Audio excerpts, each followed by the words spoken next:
Hi guys, I'm Uncle Richie. Yo, what up? J Money's back. And this is C10.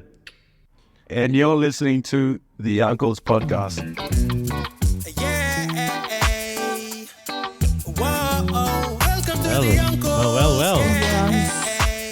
Welcome to the Uncles.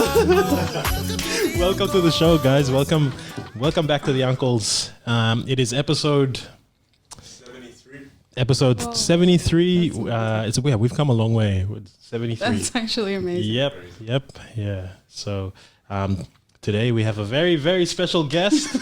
It's been a long time coming. She's involved with the community. She's done some amazing things and still has a lot of amazing things to contribute to society, basically. Charmaine Kopana, how are you? I love how you say my name. Yes, I'm well.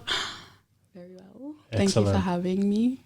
Yeah, it's really, really, really good to have you on the show. Like I said, yeah, we've been putting this off for a long time. Obviously, September, busy month.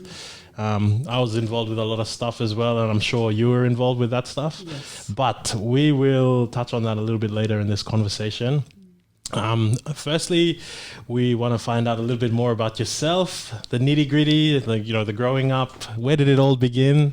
So, I mean, like all good Uncles episodes, let's start with the word of the week. Got it. So sorry, that's why we have an exec producer right here. I forgot to. I was like, where do I look? Yeah. So the word of the week. As you know, word of the week. What word inspired you through this week? What word comes to mind when you think about this week? I think this week has just started. I feel like I say that every week. It's like it's been such a week, and it's like Tuesday. But maybe in this phase of my life, I think a big word for me, not in the week, but a focus has been rest, which is kind of funny because all the things are happening at the moment. But I feel like it's a good word because it's a signifier to kind of control the pace of things. Like even though this phase of my life is about applying the answers or applying all the things that I've learned, to remember still to stop and rest.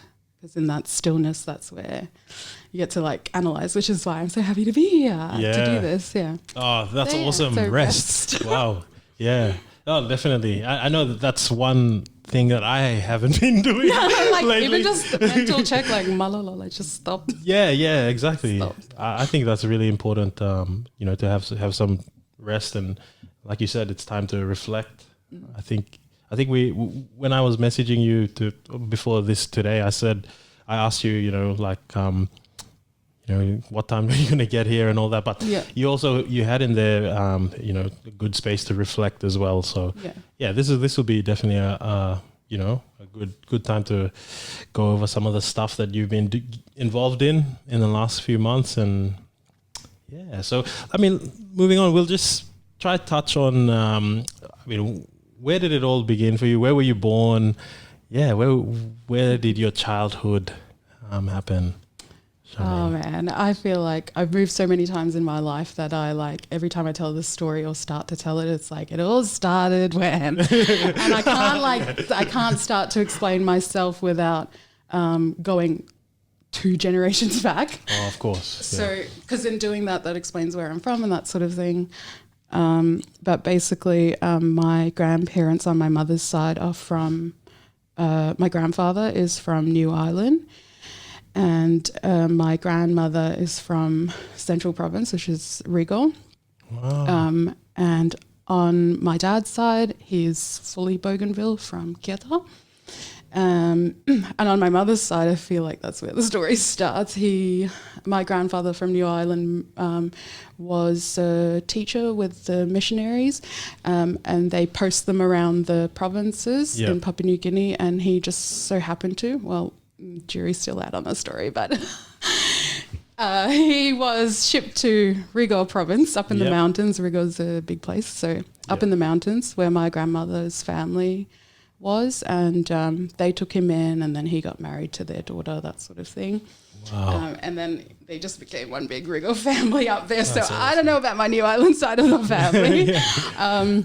And then from there, they had 6 girls and 1 boy, Uncle Tim and my mum. And then on the Bougainville side, my grandparents had 6 boys and 1 girl.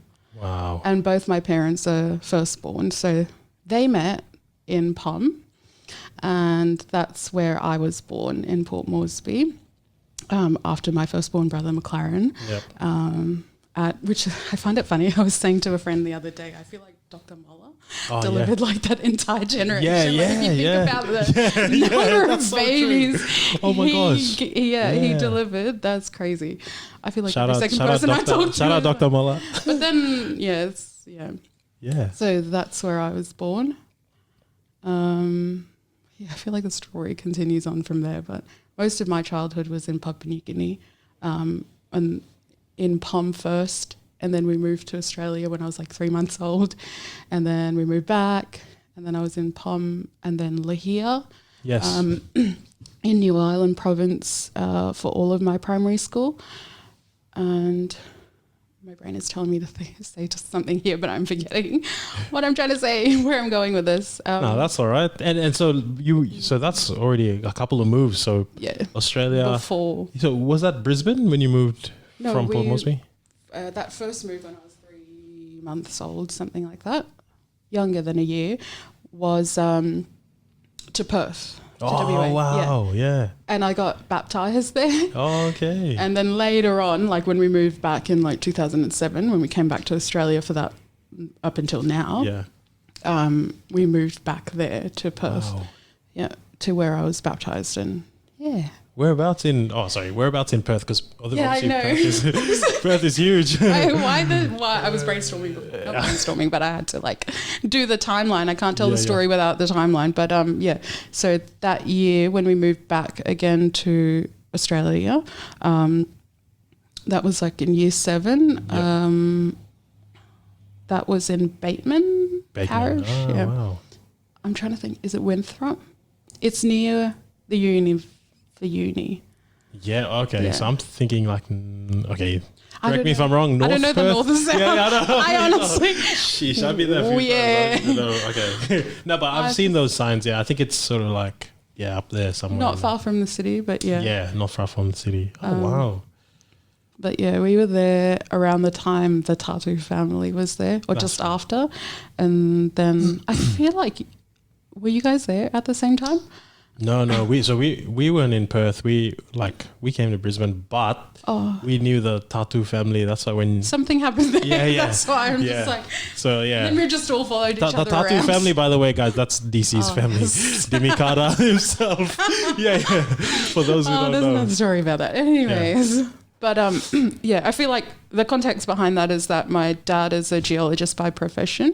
Being Bougainvillean, I feel like his entire generation, but the cohort that he went through UPNG with, they went into mining somehow, whether geologists or engineers, because they wanted to find out how to have a bit more agency about, their land management resources, of course, things like that. But so big mining industry background in terms of my family, and that's why the moving. Yes. That's awesome. Wow. What a journey. And that was only until 2007, right? Yep. Yeah. Pretty much. Wow. Yeah. So you would have been only young back then. Before the age of like 13, I think. I can't even, if I listed it. That's not even counting like the back and forth within PNG itself. And then like when we moved over here, eventually there was a few moves before we got to Queensland, before we got to Brisbane even. So was it Perth, straight from Perth to Brisbane after that?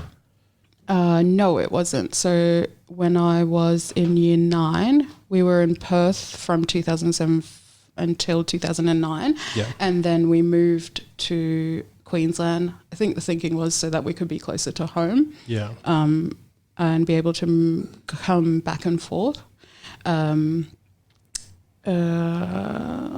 so sorry, so now. No, that's awesome. And no, but like, I mean, a lot of moving, a lot of, getting used to one place, like, and then having to move again. Yes. What are some of the great memories that you remember from that time, or, from maybe let's start from the memories in PNG, your younger childhood. Like, what comes to mind when you think back to then? Oh God, I think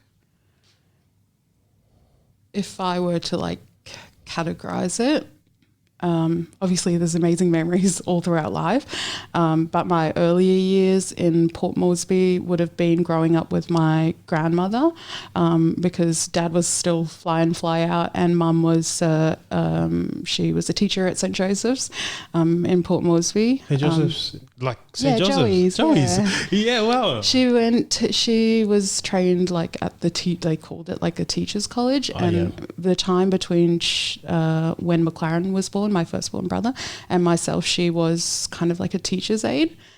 So she was like subbing, and that was all at St. Joseph's, and that's where McLaren went to school, my older brother. Oh. Do you remember McLaren? St. Joey's? No, it wouldn't. We were like prep. Oh, yeah, prep. What did they used to call it? Prep. It was literally just that tiny time, and then we moved again. Like, yeah. So you remember just like being with your grandmother? Yes. So I was at home with my grandmother until we moved to Lahire, and that's when I started school. So in that time, I got to spend a lot of time with my mum's sisters, who were like high school age at that time. So, and then my grandmother, and then by the time we moved to Lahire, I feel like that's like the pinnacle of where things started for me. Very like, I wouldn't say superficial, but it was like a closed environment.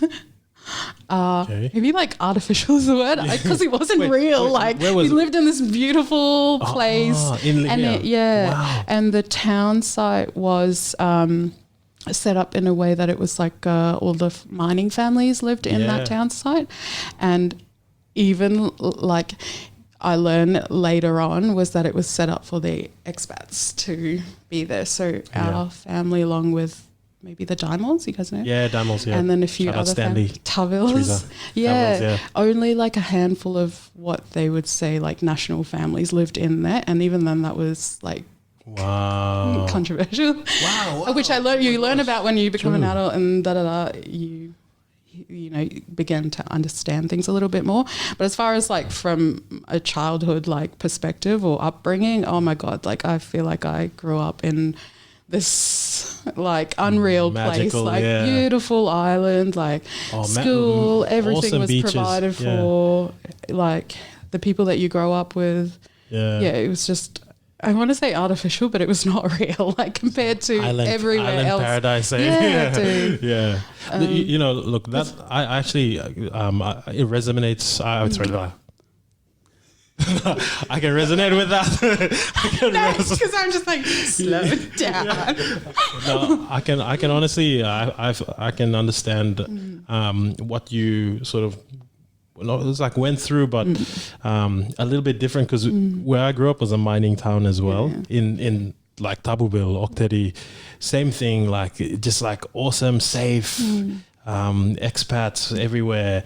And then you go to Port Moresby, and then you just like terrified because of all the stories you hear. Like, no, honestly, that was they're very, very similar in that sense. Like mining towns really shelter their workers, and sheltered. That's the word. It's very sheltered, bro. It's very, very with sheltered, all the luxuries of like everything you could have from outside, flights, but still be at home.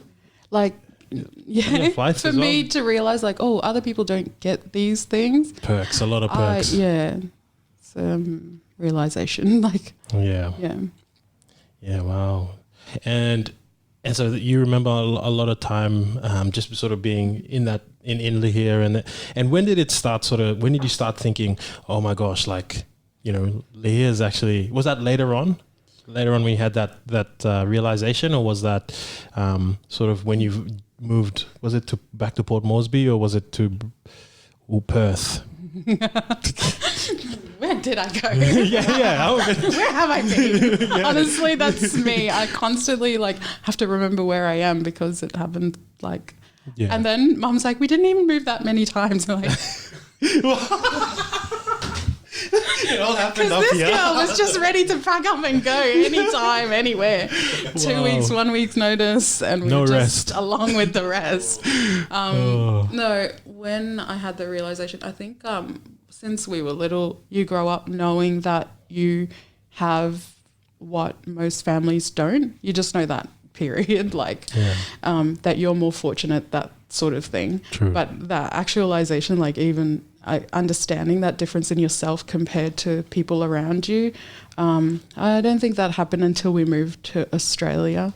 And then, like I said, I had to do that, introduce yourself, who are you from? Wow. I think it was year 7, and then the week I moved to school, year 7 at that time, they were getting ready for year 7 camp.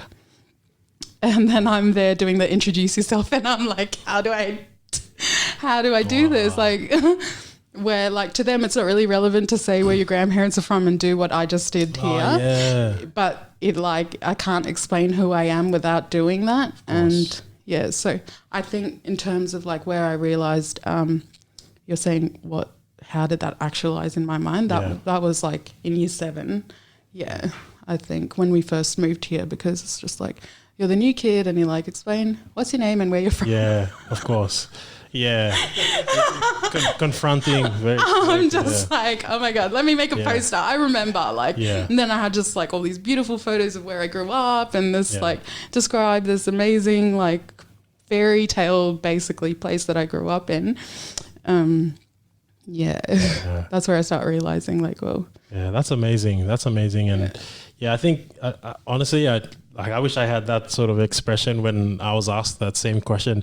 I just wanted everything to stay get off me I'm from PNG, and then I'm just honestly. But what you just said there, knowing where your grandparents came from, knowing where the family roots are from, that's really strong. It comes it actually having that identity. I think it's really good for a person, to know where their roots are from. And, sometimes people don't have the privilege of having that. So, you can they won't understand, or, it goes either way, but, knowing where your family roots lie. Yeah. It's really, sorry, that was a bad explanation, but no, I'm following what you're saying. So even that, what you're saying, not everybody has that, that's just in family structures in general. Not everybody grows up the same way as you. And I think that's been a constant theme throughout my life and growing up. Yeah. Awesome. Oh, that's awesome. Good to hear that insight. And also I just wanted to ask as well. So that was when you came to Perth. That's sort of where the timeline is now. So I don't even know where to start. I know, it's okay. Moving to Brisbane, right? Yeah. So you moved from Perth to Brisbane, and then obviously you were DC's family. The Tatus were there when you came here. Was it just their family, or were there other families as well yes. What do you remember from that? I guess from that time. I mentioned that I moved as early as pretty much straight after I was born. So my dad had been flying in and out since I was little. And that meant that I don't know how much you might know about, you grew up with that. Mining families, they kind of move with the same circles, not circles, but that's how the families move around. It's kind of how we've all ended up in Brisbane now. But so there were people that my dad knew in industry, as friends, or people that he'd gone to uni with, or just network in general. And so that by the time we moved over to Perth, there were families that we knew of around, and we were lucky enough to have kind of that community was there. But I mentioned Dad went to uni to study what he did and then moved around with people that did the same thing. And so they were just like everybody in industry. Yeah. And their families moved along with them. So, yes, I think that's how a lot of the families we know now, including the tattoos, that's how he knew them. And also just from back home. Like in PNG in general, like those families are close. Like they've known each other for a long time. Yeah. No, it does make it easier when you move, and then people of the same, I guess, background and stories. But moving on to like high school, what was that like? Starting to grow up and mix and mingle with people your age, and like girls' school, I think, or when we moved to Perth, we went to a co-ed school, and the start of high school as well. But I think like my parents wanted us to go to like Catholic schools if they, because that was the background that they were brought up with, and so through that, I finished my high school through an all-girls school in Toowoomba. Yep.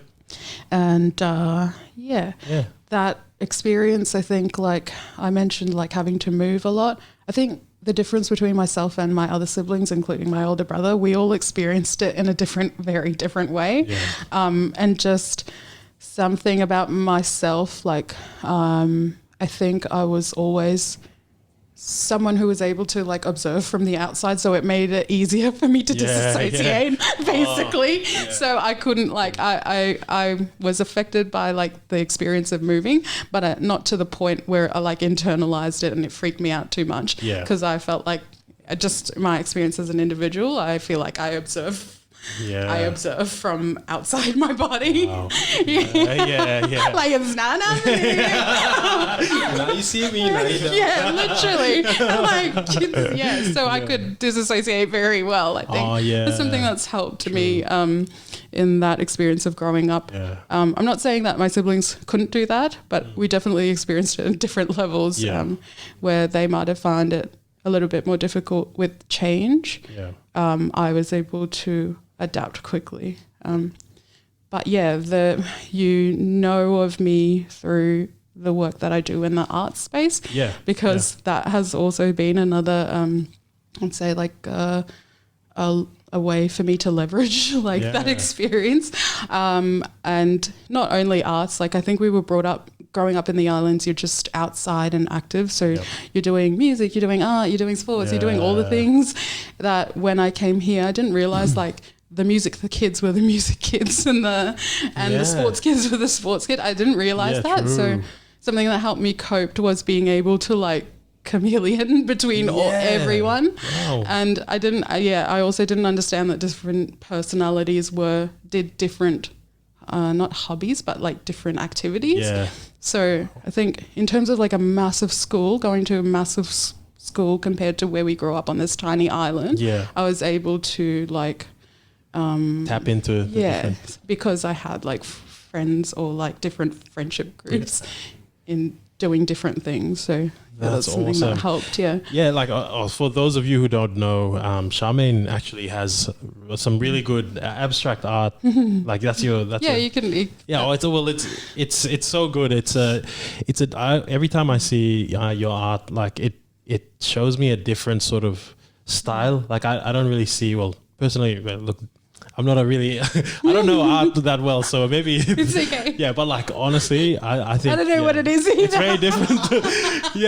Because obviously we've had like different artists on the show, and like their art is like speaks to them and their upbringing, and yours like obviously is very unique in that sense. So it's very different, and I think that's why we wanted to get you on the show is obviously to hear about your background and then how that influences your art. So tell us a little bit more about that space. I think now at this phase of my life, most people know me because of the art, which is kind of funny because it was something that I like kept personal, where only my like friends and family knew that I did that, or maybe like people from school. But now it's sort of like the thing that's driving me into community and into public spaces, which is interesting. Wow. I don't want to say it's what I'm known for, but it's definitely the thing that's allowed me to have the platforms that I do in community, which like somehow, as far as like a childhood dream goes, that is like happening. And That's awesome. Yes. Yeah, and I mean, like, cause my partner and I went to a art exhibition not too long ago, run by Tim. I think I told you about that one. But yeah, we ran into you, and it was just such a like it was so random. Like you knew almost everyone there. You were already involved with that community. So no, it was really good to see that, and that's why we're in this space now speaking about that. But what can we expect like moving forward? Actually, we'll go back a couple of weeks. Independence Day. Tell us how you were involved in that, and because we're talking about art, but we'll go to the community side of things. So heavily involved with the Bougainville community. Tell us about that. And yeah, you guys had a really good performance as well. Bougainville, yeah. What? It's just my whole entire existence is Bougainville. But if we just bring it back to it. Sorry. And when you see me, you see Bougainville.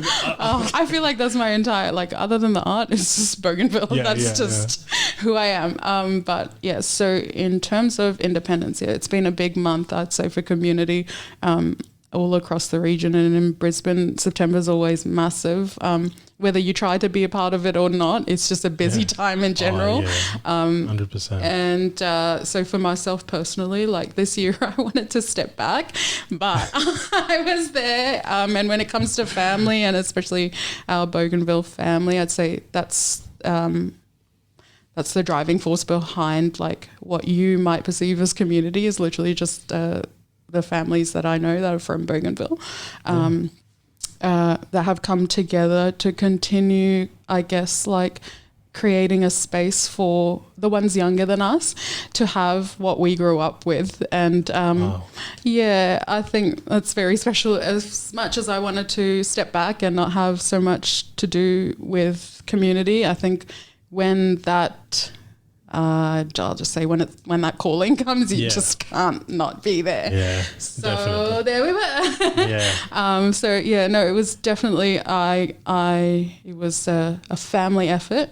Augusta, you know, and all of our mothers and aunties that we know, they're just my sisters that have grown up now, and like doing things that we did every weekend, going to practice, all of that sort of stuff, whether it be in PNG at school or here, just finding a way for them to be able to experience that as well. And the most obvious or like opportune time for them to do that is something like Independence Day. And so that for us was,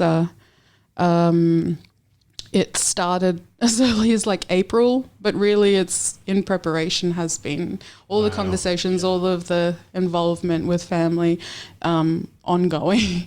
What you saw this year, my family and our family friends performed, was a collaborative effort to say the least. We had family, organize like all the bilas, like the grass skirts, everything from home.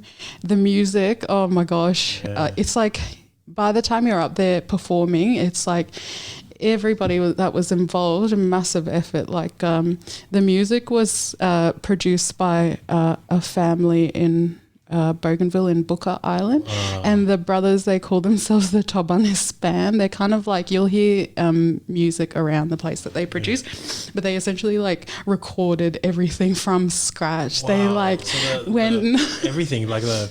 If I could show you the videos, like they weekly, like they went and like cut the bamboo, everything to make literally the sound bites, and then record the singing and do all of that from back home. There is like, production. And this is what they do.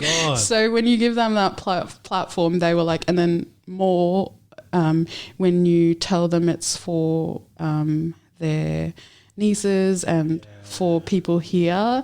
They understand like how important that is. And so, oh man, you just give them a platform and they went away with it. When the beat was not like, they're like, we need more bass. They were off like early in the morning to go cut more bamboo. Really? Literally. Oh my God. I'm saying this is what they do. The quality of the recording and it sounded like there were people there performing the music. Honestly, it was incredible. Yeah. We appreciate all of that. Like, what we're able to do here is off the back of so many people. So, yes, that's awesome. That's really cool. No, seriously, and again, sorry, we'll go back into. So you said a lot about community. I know a couple of weeks back you were involved in presenting at a ball, was it? Yes. Tell us about that. What was that all about? Because I saw a video of you like really like in front of everyone presenting something, and like shaking. We're putting you on the spot here. No, Charmaine. I'm not shaking, but it's out of excitement. Like I keep saying, I think it's out of joy, happiness. Historically, massive opportunity to just not be a part of, but just like be in the place at the time that this is happening. I feel like it's almost by accident, but also like you look around and it's like, who else is going to do it? It's like, it's me. I'm supposed to be here. Yeah. And so essentially Charles is talking about the first draft of the Bougainville Constitution. Yes. A letter was written by someone in community who has an organisation out of Melbourne to not petition, but I guess address to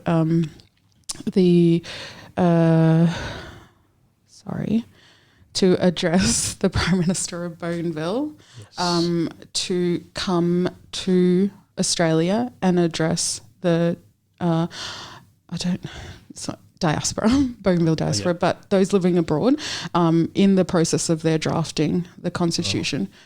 Because in the first page of it says that they will, in their planning, in the Constitutional Planning Commission, they will go to all communities where Bougainvillians are. That includes locally in the region and then abroad. And that abroad part, you're sitting over here thinking, I need to be a part of that, and it hasn't eventuated. So it happened, obviously off the back of so many people that made that happen, but that happened, and that was in mid-September, where ministers and representatives from that planning commission came to Brisbane to deliver the first draft of the Bougainville Constitution for the soon-to-be what will be known as the Republic of Bougainville. Wow. And in that process, we had obviously locals from all over Queensland as well as Australia where they could come into Brisbane to basically just give their thoughts and feelings about this process and the draft itself as far as the document goes. And so just saying that is like, that's crazy to me. Yeah. You grow up like hearing, not even just from a Bougainvillian perspective, but from a Papua New Guinean perspective, from a First Nations perspective. At this age, you understand like how immense that is. Honored to be there, to say the least. Yeah.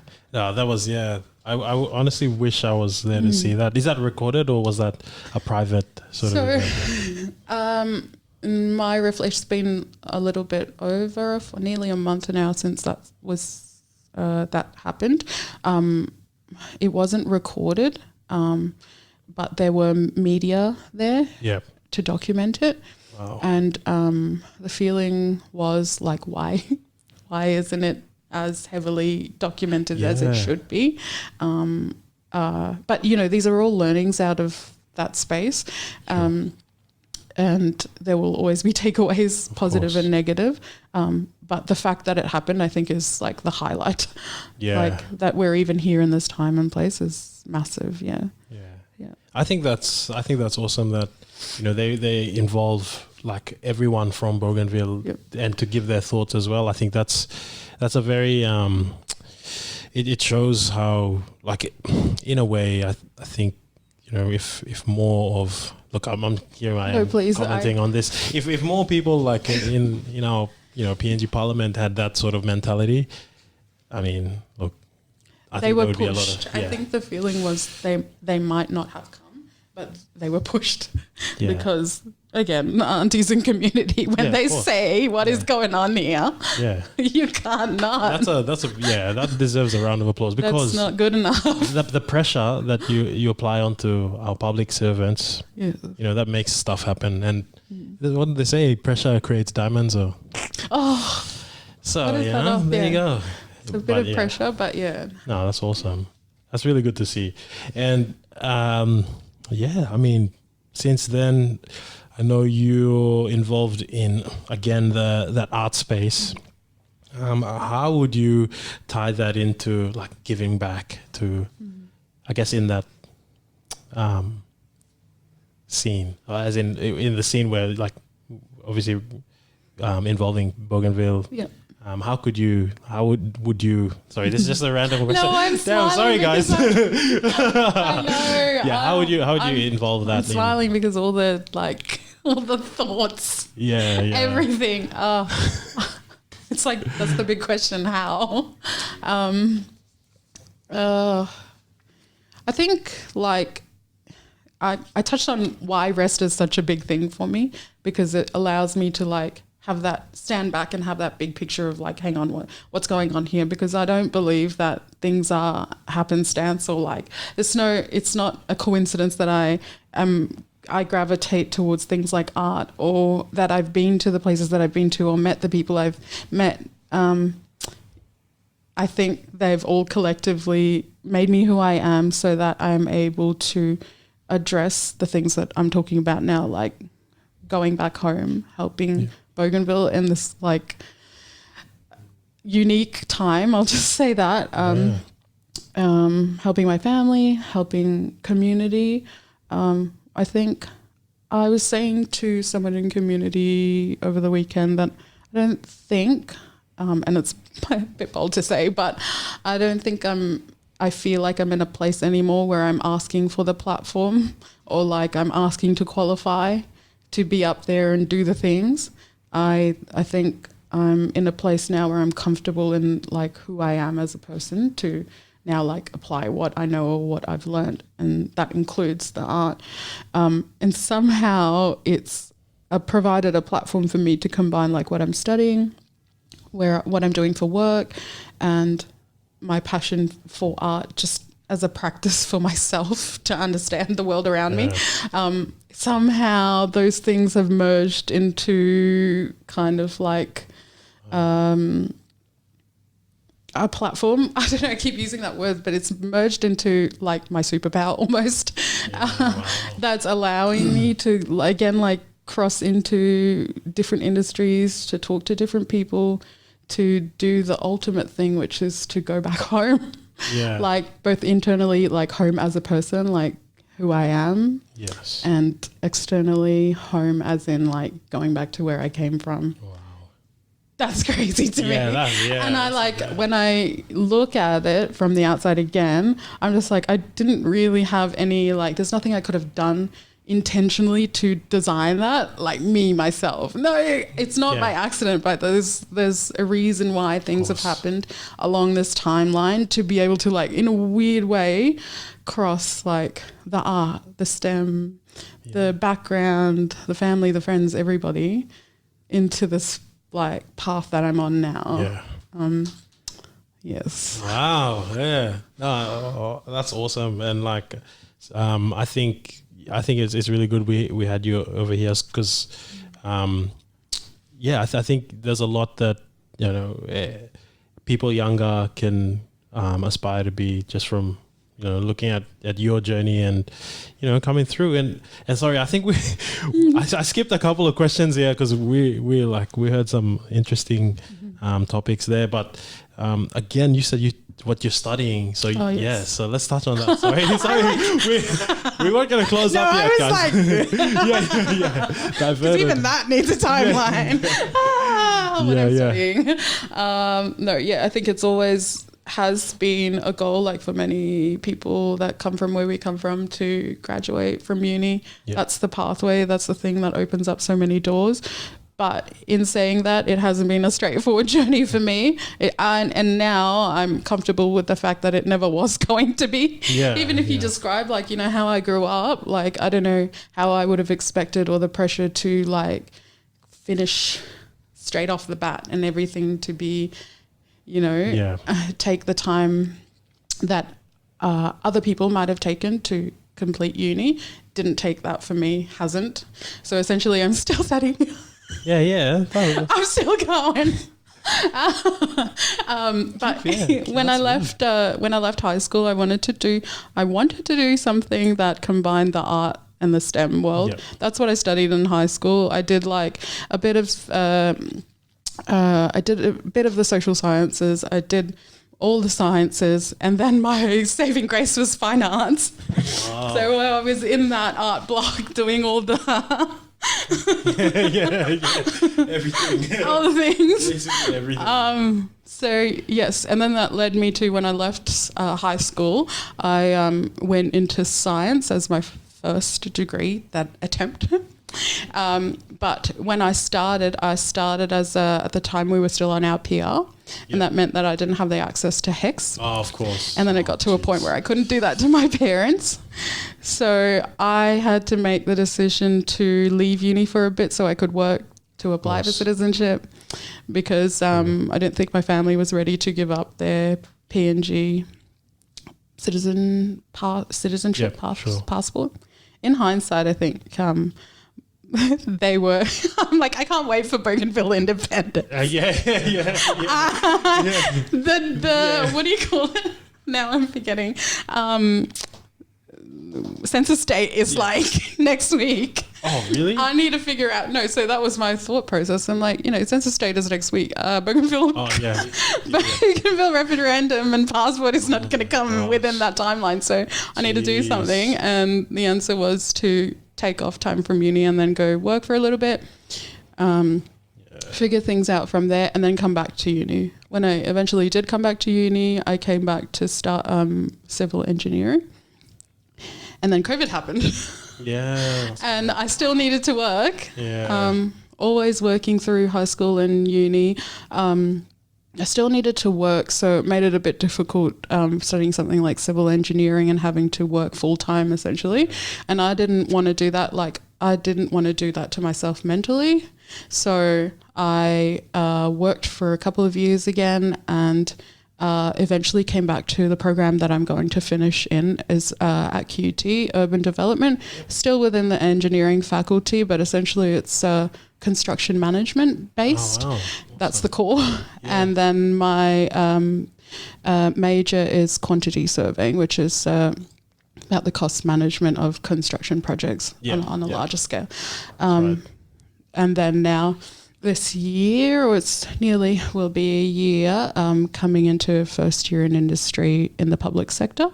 And so, when I say it took that timeline to be able to somehow come onto the path that I'm onto and still be able to come out on a Monday and do podcast with you guys, or like go to Goma and do APT 10 like exhibition things, or continue community stuff, still do full-time work, still do full-time study. That was like, it took some time to get there, but I'm just in awe. So that's my reality at the moment. That's quite the journey, and I mean, if anything, it does speak to, you know, like your character with, like, you know, being resilient through some, you know, times of, you know, hardship. So no, I think that's really good, and it's a good thing for people at home to listen to, because you just keep going. You know, you never know. You never know where that's going to land you, and obviously Charmaine's starting to see the light with what you've been involved with, how it's really come forward, and you're basically shining, like, you know, in what you're doing. Sorry, guys. No, you can say it. It's been a long. I don't know what to do. It's just beaming. Like, it's like I said, I couldn't have done that by design or intentionally. I think every step of the way, including the setbacks, had kind of like a filtering process to get me into a place where I could pursue all the things.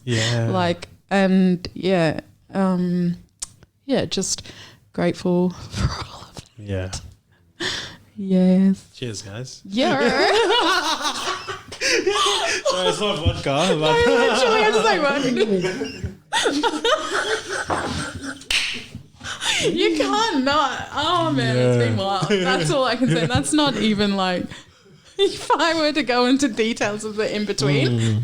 That's like the PCE version. That's for another segment. I don't know if we do that. Let's just say there's been a lot of growth.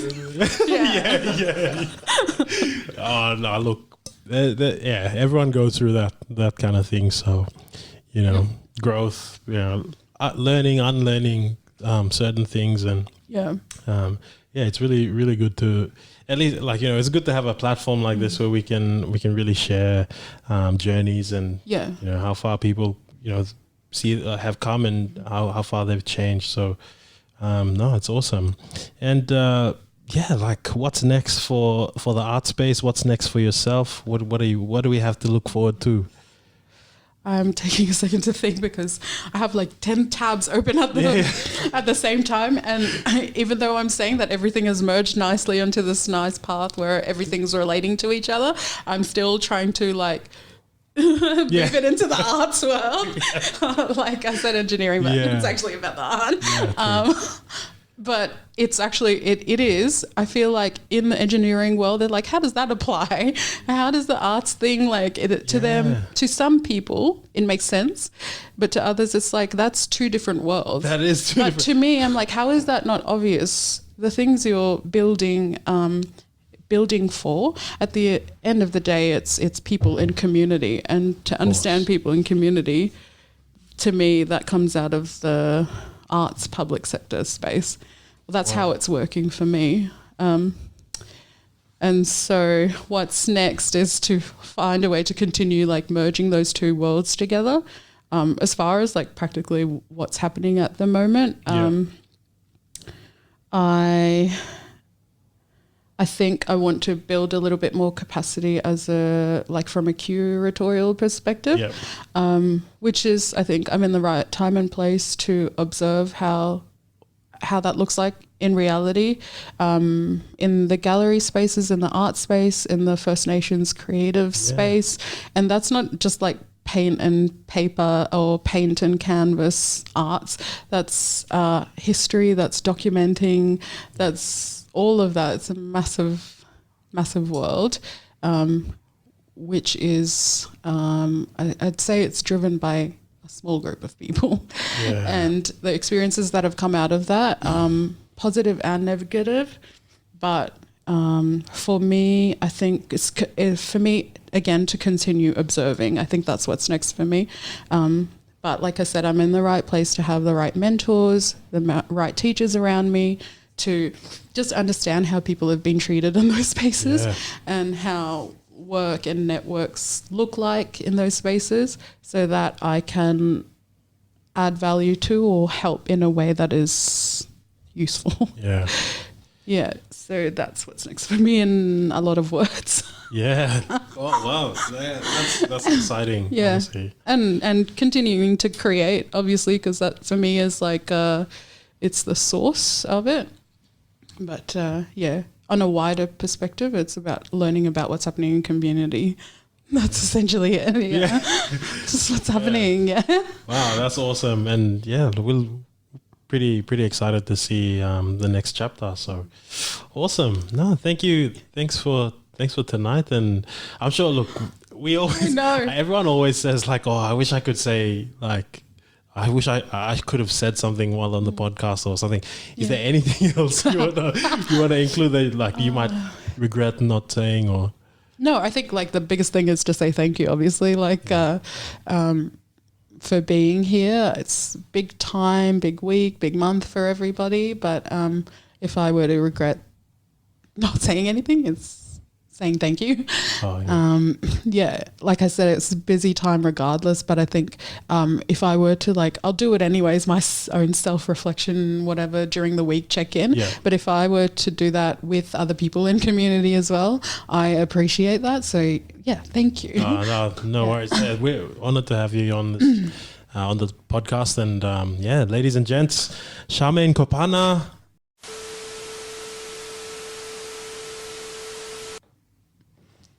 That was all about it. It's been a long weekend. That end. Oh, no, seriously. Oh, thanks. Thumbs up. Uncle's out.